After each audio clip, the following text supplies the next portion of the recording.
You're up, Julie. Okay, thank you so much, Steve, and welcome everyone. It's wonderful for you to be here.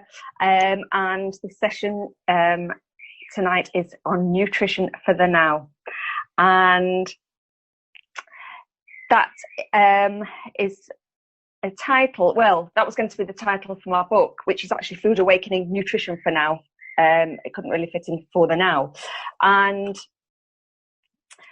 what I'm actually going to cover is actually just your attitudes to foods, and also I'm going to talk about foods itself that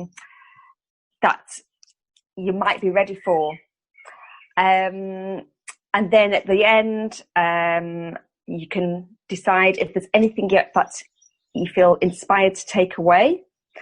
And also, if you've got any questions, I'd love to have time to answer them. So, I'm not here to preach or tell you what you should or you shouldn't be doing. I don't feel that's up to me or anybody to do that. But I'm sure, like myself and many other people, you're confused with so much contradictory advice. There's so many diets, so many philosophies. There's like everyone says, it's low fat, no, it's high fat, no, it's no fat. There's vegan, there's paleo, there's raw, there's ketogenic. There's so many different diets. There's so many different philosophies, and everybody is telling you different. And the more actually you read and you look into, people are actually, saying so much contradictory things that it's like, how do I know what is right? So I'm here to kind of help shine a light on that, and say that actually I believe that on a soul level we're kind of drawn to what we need. So when people talk about this unhealthy and bad foods, I'm going to say that I don't believe anything is bad, and the reason why is because whatever you're drawn to, even if it's so-called bad, I would say it's good, because what it does, it will create either a physical symptom or emotional, and that is something that you need to address. So whether it's a person or a food or anything, or a career or anything in your life that actually triggers something, whether it's a health condition, as I said, or something emotional, anything, that is what needs to be addressed. So I'm going to kind of ask you about any foods that you want alternatives for. But the first thing I would say is, whatever you're eating, the best way to actually find out if something's right for you is to actually eat it consciously, with awareness. And actually, if it's a drink or food, just try and do nothing else, and just actually taste the drink, taste the food. And actually, that, when you do it so consciously, it's like saying to your body, is this what you want? And if it is, that's fine, enjoy it.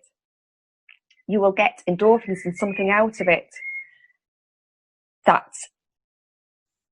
even if it's you think it's an unhealthy food, if you're out with friends and everybody's having, say some cake, and you think, oh no, I can't have cake. It's not healthy. And you kind of, this party that really, really wants that cake, is, I would say, if there's something that you try to deprive yourself of, they say what you resist persists. So you will just get that all the time until you actually eat it. There was a woman that came to see me once, and she said exactly that. She was out with the daughter. She was thinking, oh gosh, should I have the cake? And she remembered what I told her. She ate the cake, and she said she so enjoyed it, but she didn't have any cravings after that. She didn't want cake for, I don't know, since she spoke to me again. She said, oh, I didn't want the cake anymore. She said, but that particular time. So that's where you can have your cake and eat it. So there are kind of things I'm going to tell you about, because if you are ready, if your soul's ready, I mean, just actually being on this session tonight, or if you're watching it, if it goes on YouTube, if you're watching this video, then there's something within you, something within your soul that is drawing you towards wanting to change something. So you're all definitely here for a reason, and you will find out at the end of the session, you know, what that is, because you will have something that you're thinking, right, that resonates, I'm going to take that on board. I guarantee that. So so has anybody got, I just saw dairy, you want an alternative to dairy, because, you know, there's one thing of trying to, you know, deprive yourself, but it's just finding things that you are going to enjoy, that there's things that you're thinking, yeah, I don't want to eat that anymore, and what can I have instead? I once actually saw in a magazine, it said like swaps, alternatives, for someone said hot chocolate, put hot chocolate, and an alternative was chamomile tea. So I don't think that's you know, an alternative that you'd be like, oh, that sounds great. I would say if it's a hot chocolate alternative, go for, I think, the Rude Health oat milk. I think it's oat milk. It's the chocolate milk. It's no sugar, no sweetener. That would be ideal, because there's no dairy, no sugar in that. So I think that's an ideal swap. So for dairy, if it's a milk, I would go for either Oatly, the oat milk. I've not got any to hand, but I would say go for that. Or there's Root Health milks. I think those are the healthiest ones. I wouldn't go for soya, because soya is very fatty and difficult to digest as a milk. And the Japanese have it boiled with seaweed, because it binds to iodine and other minerals, and that's the same with all soya products. However, if it's something like a fermented tofu product, it's much easier to digest, and that's like tempeh or natto or miso. Tofu, you can get fermented tofu, but I wouldn't have a lot of these foods, especially if you've got a thyroid issue. And stress depletes iodine, which you need. It's an essential mineral that you need for your energy, for your weight, for your hormones, for your temperature control. So I would say, you know, go for different proteins. Now, for vegan, if you do decide you want more vegan proteins, because if you do eat animal foods, the healthiest of the animal foods are obviously organic and free range, especially chicken. So if you're going to have chicken, I would recommend organic, free range from a reputable supplier.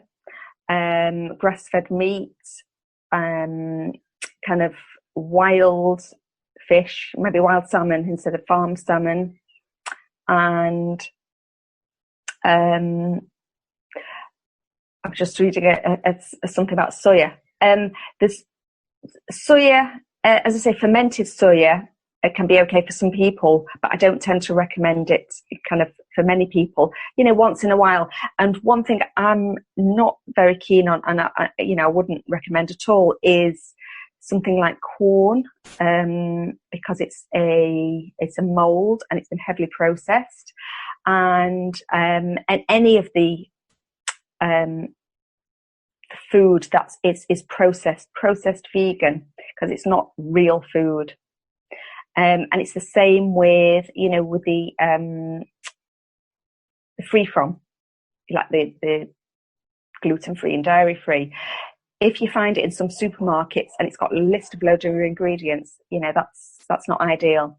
But for me personally, you know, I got into nutrition, well, my son's 25 next month, in fact, since I was 11, I kind of got into nutrition and health in a way, because I remember doing a talk on vitamins and minerals, but when I was 11, and so I was obviously had an interest. But I used to eat all sorts of things, you know. I didn't eat a healthy diet, and then when my son was born, I was getting into it a little bit, but he had severe eczema and allergies. And I thought, oh my goodness, what, you know, can I do to help him? Because it was very, very distressing. And at first, you know, I went to the doctors and got, you know, cortisol, the creams, you know, antibiotics, things like that. And then it just didn't feel right. So I read in a magazine, I don't know if you remember, it's a long time ago, Here's Health magazine. It said that nutritional therapy can help with eczema and allergies. It was covered from head to foot in eczema and had severe allergies, almost like anaphylactic type for dairy, which I found out. So just before that, actually, sugar was something that I felt intuitively that it was draining my energy, so I went to less refined sugar. Then when Dad, my son, he had severe eczema and allergies to the dairy, I thought I better not have it, because it would it was just into everything. So I stopped having dairy, and I found that my digestion improved. Kind of anything, chestiness, colds, mucousy, anything, my hair, my skin, everything improved. And then I read about wheat. I used to read about wheat and that it could feel tired and bloated. And I thought, no way, I have it for breakfast, for lunch, for dinner, for snacks, you name it, I had it. And then I thought I would try it, because I did have IBS, and I thought I'm going to try it for a month. In fact, when I read this book about, all this, the eating the gluten-free, the dairy-free, the sugar-free, I thought, no way, absolute no way. But I did the gluten-free for a month, and I felt so much better. And I had a pain in my knee, which was like a dull ache, which was, I don't know if it was like arthritic, rheumatic, and I used to kind of just be a bit tense, aches, pains. That was when I was 18, and so how old was I? I was 27 when I had my son. And that was almost 25 years ago. And I found that the aches, the pains, everything stopped. And my digestion improved, everything improved. So that was obviously something I was meant to do. My soul was drawing me towards that, because, I was meant to help other people. And become a role model for kind of health and nutrition. And at 52 now, I feel better than I did probably since my late teens. So, I don't know if that will inspire you or not. But again, if your soul's ready for something, then you will go for it. As Nike said, you will just do it. So I'm going to show you some things that I feel that are beneficial in nutrition. There are so many factors to health, but nutrition is a key factor, because have to eat what we do eat every day. So I'm going to show you about fibre, especially soluble fibre, which helps to it bulks up, it swells, and it goes through your digestion and your intestines, and it sweeps like a broom. So it's getting rid of the old. So for me, it's about getting rid of the old, clearing the old, and then allowing the new. It's creating, the right environment for health. So I'm just going to show you, I don't know, this is actually some like chia seeds, which you can get from anywhere, such as even Aldi and supermarkets and health shops. And so I've got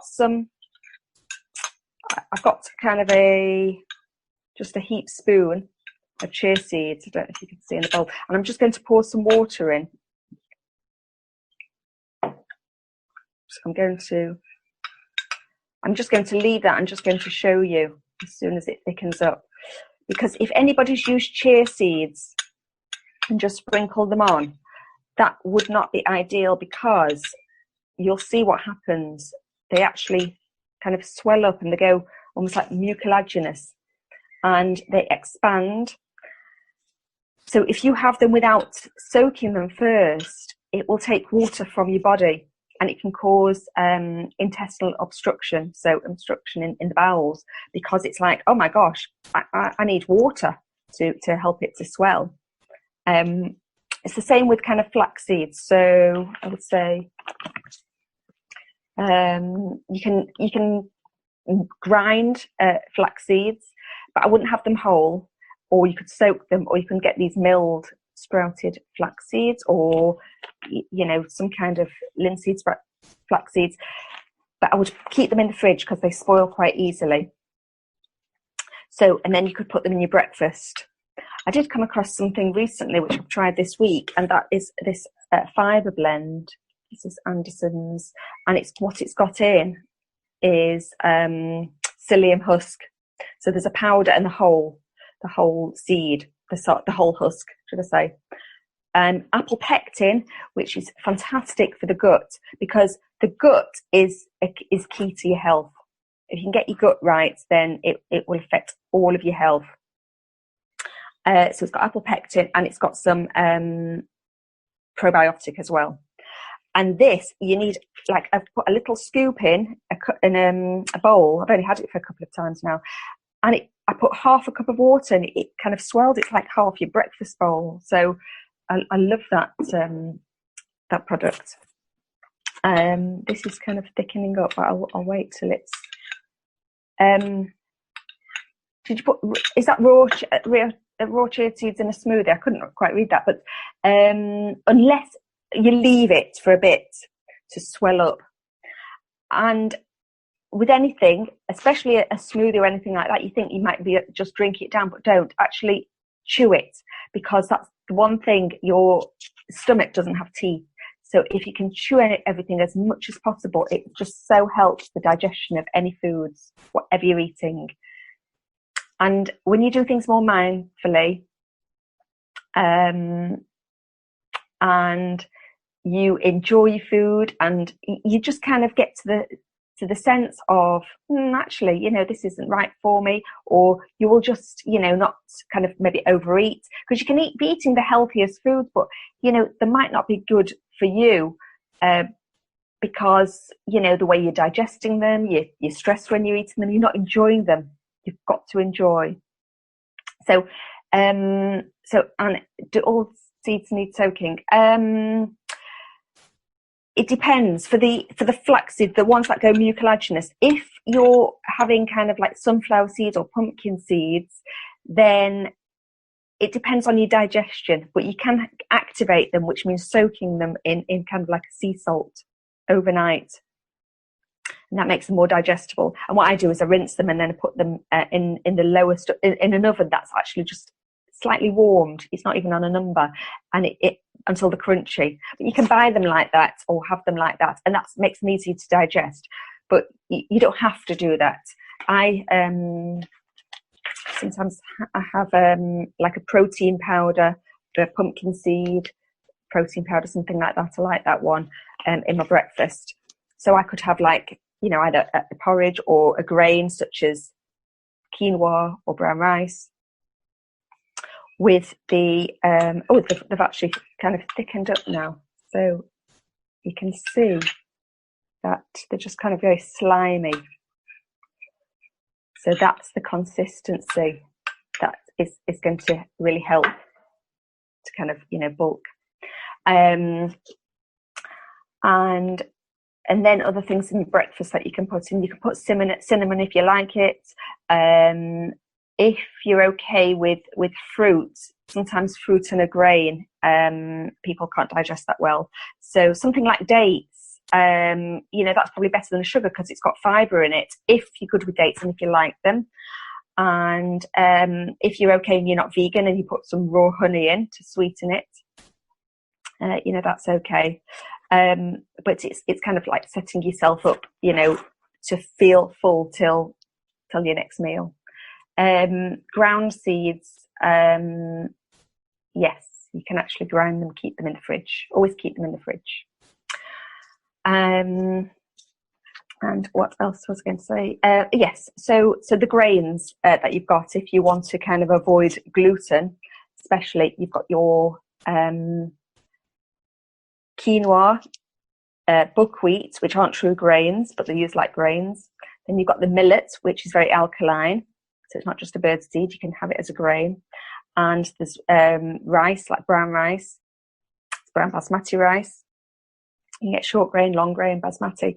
But again, these are good to be soaked. Buckwheat doesn't need soaking. Quinoa and millet if you soak them for about, say, 4 hours or up to 8 hours, and then rinse them, that helps them become more digestible. And if you have any kind of beans, rice is better kind of, overnight or during the day longer.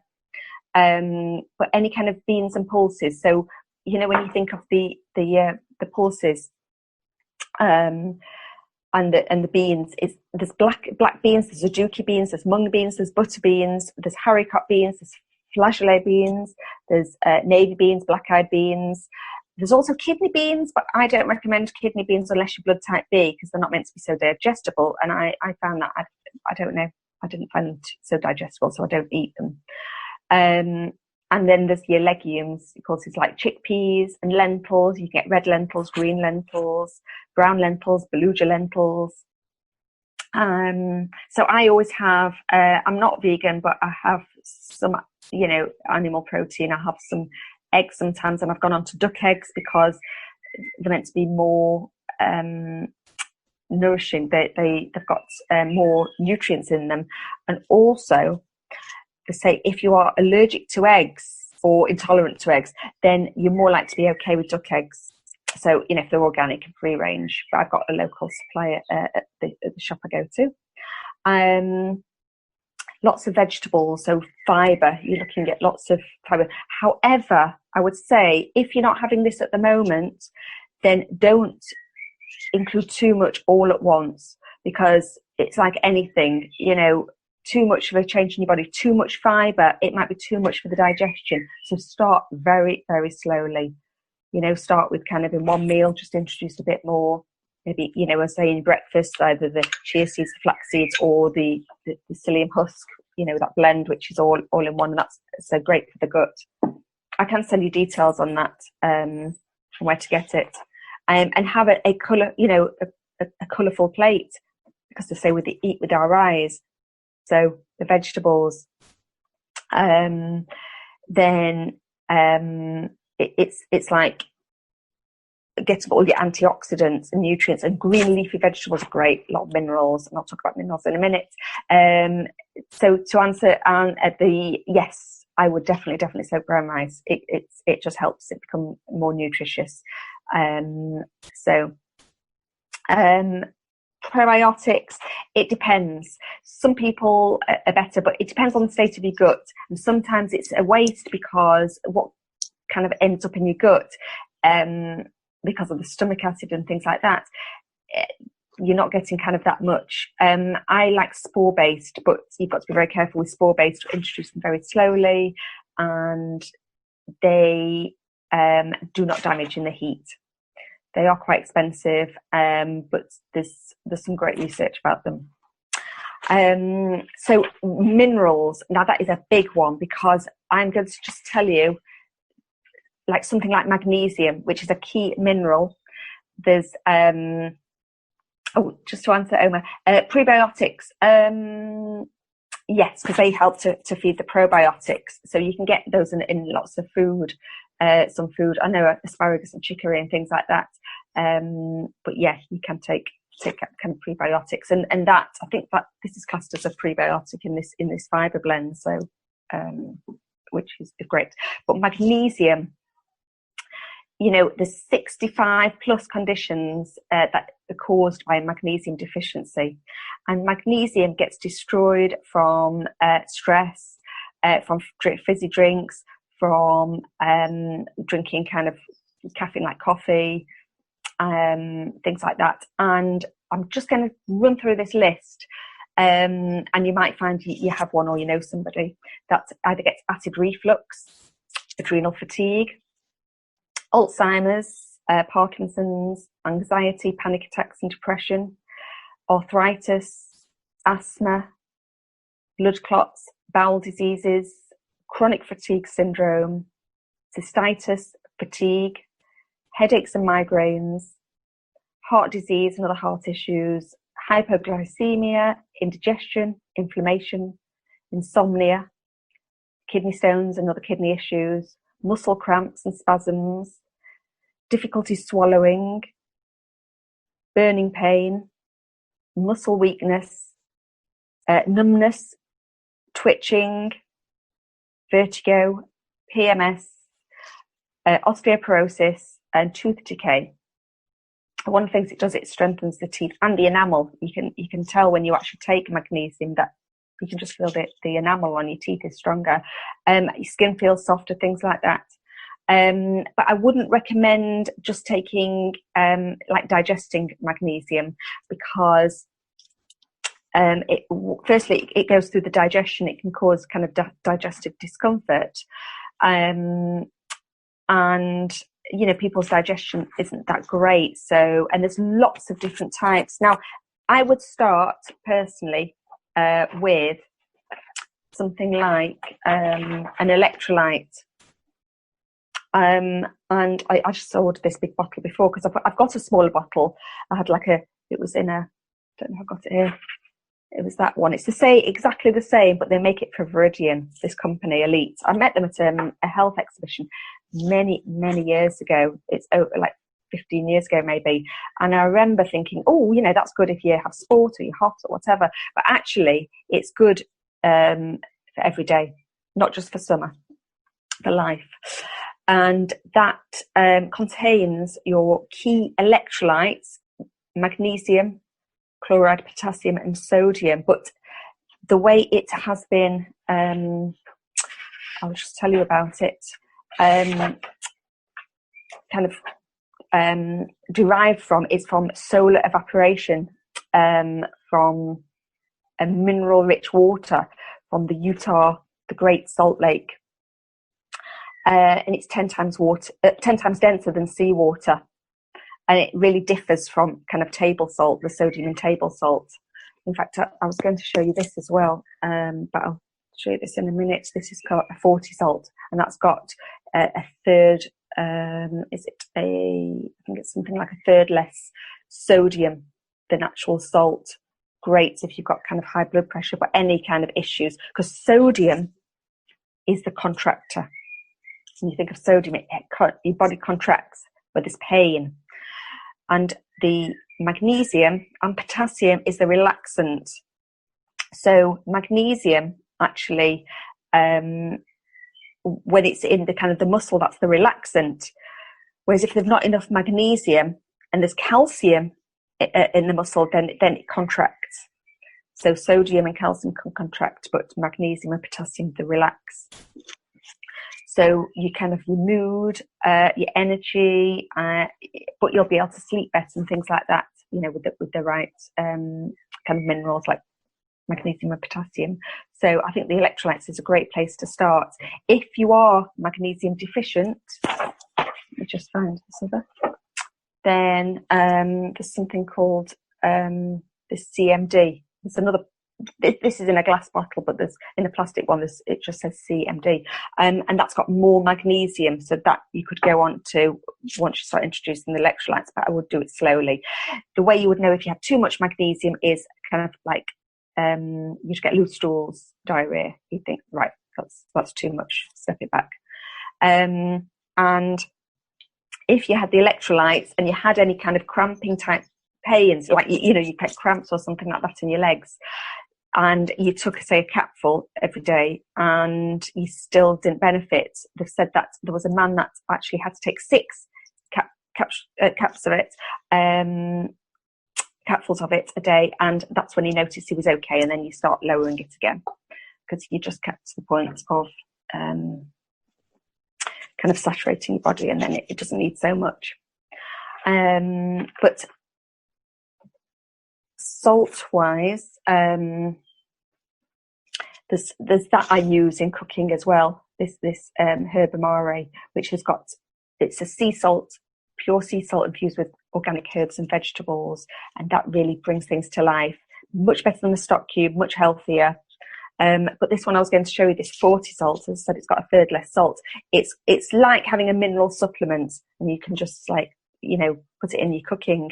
And it's one of the good things that if you are eating your dinner and you're thinking, oh, actually, just needs a bit of salt, because that's one thing. If things aren't salty enough or sweet enough, it's and they're bland, you're not going to enjoy them. So, just adding some of that salt afterwards, it's a great thing to do rather than kind of adding like table salt or salt granules. That's like the liquid. Something else. Oh, and also there's the magnesium flakes. So you can have that as a body salt, a bath salt, sorry, or a foot soak. So I think I showed you this on another video. I've got this. You can just use a kitchen washing up bowl, preferably not one you use regularly, but you can just get one. And I've got this like inflatable foot bath. And actually, last night I did it outside. I soaked my feet, because soaking your feet before bed, it's just so good for you and so relaxing. So with some magnesium flakes in as well, is great. So that's ways to get your magnesium. And was there anything else that someone wanted alternatives for before I kind of wrap up? I can't believe how quick the time goes. Flies by. If you think of anything, let me know. Another thing, I've got this Vitality, which is it's a phytoplankton, a marine phytoplankton. I've not got the packet with me, but that, if you're looking for kind of a supplement, I'm not going to talk about supplements in this session. It's just more about food, but this is like food based. So if someone's vegan, especially because it's high in omega-3, which is very unusual, because normally everything's more omega-6 based. So this has got it's like a plant-based. Apparently, it's a plant-based source of vitamin B12. I don't know how much you would absorb of it, and it's got a lot of kind of minerals, antioxidants, and it's like having a kind of whole food multivitamin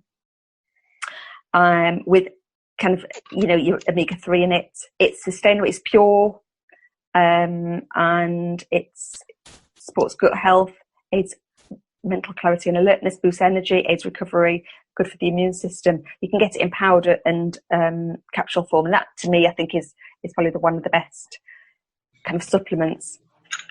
Talking of omega-3 is I make my own milk. Actually, I blend shelled hemp seeds with some dates, sometimes a bit of raw honey, and it's almost like yogurty if you don't add as much water, or if you add more water, it's more kind of milky.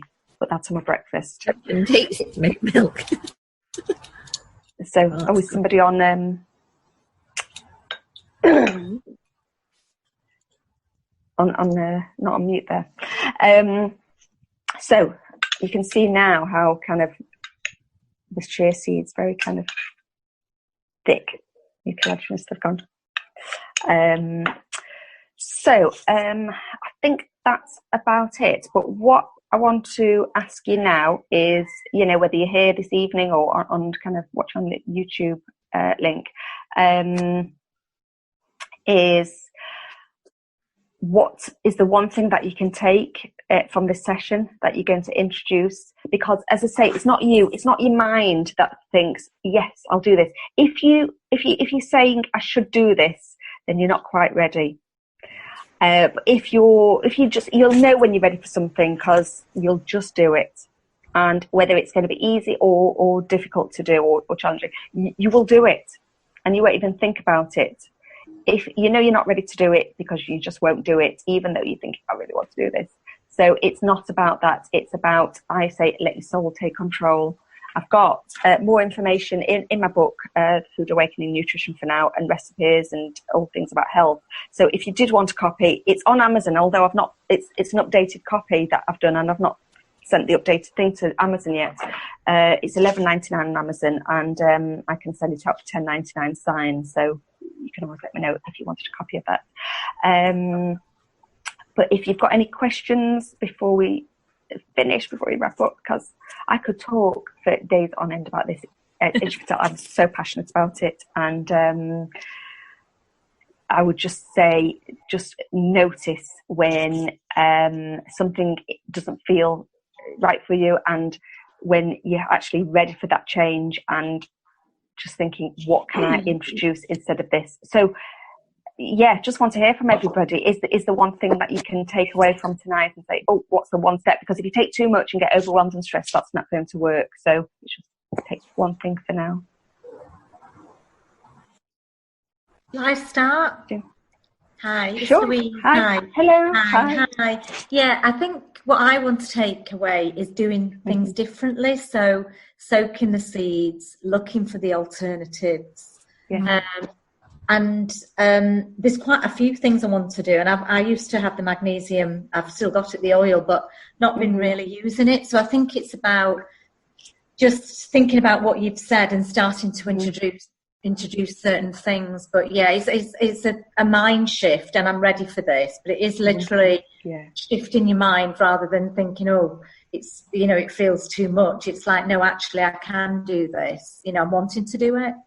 Absolutely. Well, you wouldn't be here. You wouldn't be here if you didn't have something you're ready for. And sometimes you think it's your mind, but it's not. It's your soul that's drawing towards it. So yeah, I think it was. Yeah. Okay. Yeah, I get you. Thank you, Julie. Thank you. You're welcome, Louise. Thank you. Anybody else wanted to ask anything? Yes. The idea of soaking the seeds, which I haven't done.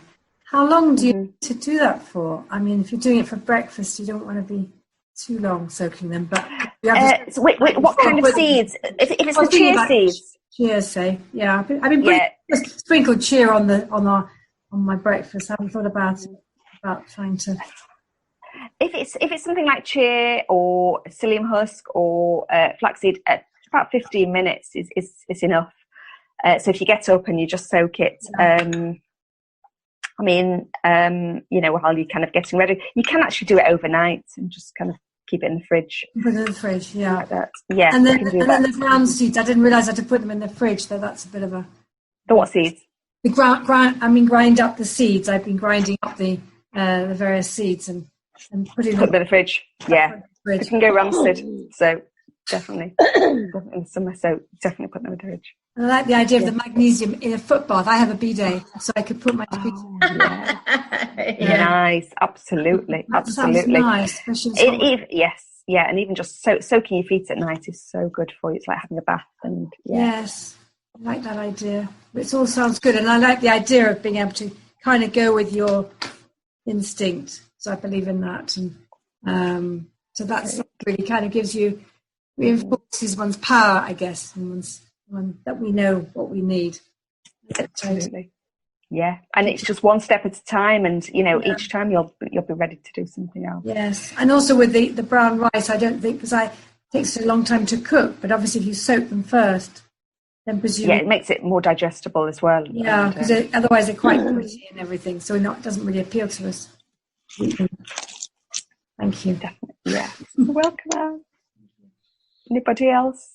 Steve, has anybody else asked questions in the chat, or? I think all the ladies are covering them. Is sea salt okay? Is it good to take a supplements? But would you recommend water greens? Yeah. Would I recommend what greens?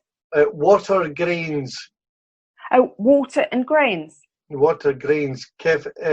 Like kefir. Again, let me think. If it's right, I'd introduce slowly, but if someone's got gut issues, anything that's been fermented, it can be great for some people and not for others. So you'd kind of know if you've got kind of a lot of, it's the bad bacteria. So what the fibre is doing is feeding the good, they call it the microbes, the microbiome, they call it more in America. The good bacteria, and there's bad bacteria. So you're feeding the good bacteria, with kind of fibre, things like that, and fermented. But if you've got a lot of bad bacteria, it's because it's like it's getting rid of the old. It's like trying to kind of plant things in your garden with loads of weeds, or clear stuff when you've got so much clutter. It's quite hard work. So your body's going to really react if you have fermented products, which when you've got lots of bad bacteria. So it's doing it either very, very slowly, and it's just making changes and clearing out the old first. Matcha. It depends. Green tea has still got caffeine. The green tea I like is this one, the TikTok Rooibos, got no caffeine. That's a rhubarb green tea, so it's never had caffeine in that. So I like that one as a green tea. But I could talk for weeks on end about this. And I would say simple changes create magical results, which I did. One simple change, and you don't know where it can lead to. It's just taking things step by step. So I will put some information. I will send some information out, some of the things I was talking about. And if you're watching this on YouTube, then I'll put some information in the comments. And if you're watching this on YouTube, or if anybody wants to kind of find, like new videos I do, if you subscribe, and I'd be so grateful if you could kind of make any comments or likes or anything like that. And I'll answer any comments on there. Thank you so much. Thank you very much. Please give Julie a massive round of applause. Thank you very much, Julie. And I will stop the recording.